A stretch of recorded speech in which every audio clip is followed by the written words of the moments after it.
मित्रांनो नमस्ते. आमच्या cloud based accounting software बाबत मागील 2 व्हिडिओमध्ये आपण लॉगिन बाबत व नवीन सोसायटी कशी क्रिएट करायची ते पाहिले. या भागात आपण सॉफ्टवेअरची डिटेल माहिती घेणार आहोत. सर्वप्रथम सॉफ्टवेअरच्या लॉगिन पेजवर जा. ते असे दिसते. एकदम साधे, कोणताही भंपकपणा आम्ही त्यात ठेवलेला नाही. त्यानंतर रजिस्टर न्यू सोसायटीचा ऑप्शन निवडला की वरील प्रमाणे स्क्रीन दिसते. त्यातील आवश्यक ती माहिती भरल्यानंतर सोसायटी रजिस्ट्रेशनबाबत अशी माहिती सेव्ह होते व ती तुम्ही तुमच्या आवश्यकतेप्रमाणे अपडेट या ऑप्शनद्वारे केव्हाही बदलू शकता. यातील ईमेल आयडीचा वापर आपण लॉगिन करण्यासाठी वापरणार आहोत व पासवर्ड 123456 हा वापरणार आहोत. लॉगिन केल्यावर आपण सोसायटीच्या मेन पेजवर आलेलो आहोत.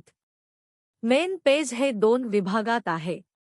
वरच्या बाजूस मेन पेज आहे, त्याची प्रिंट घेता येते व त्यावर स्क्रोल केल्यावर खालच्या बाजूस सेव्हचे ऑप्शन असलेले पेज दिसते. त्यावर आपण वेबसाईटमधील मुख्य ऑप्शनसाठी सेव्ह करण्याचे ऑप्शन्स दिलेले आहेत.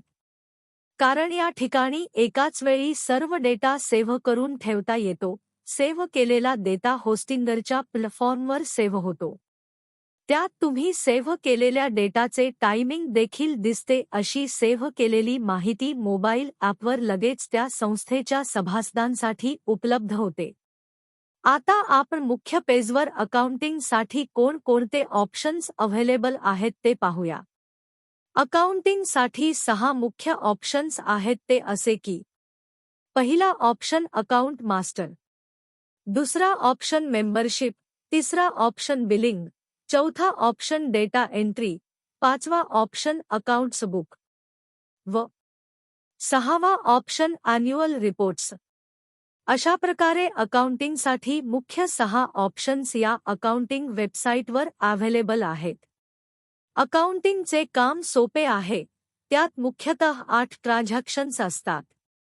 1. Cash receipt, 2. Bank receipt, 3. Cash vouchers, 4. Bank vouchers, 5. Cash deposit, 6. Cash withdrawal, 7. Cash transfer from one bank to another bank, 8. Journal entries इत्यादी.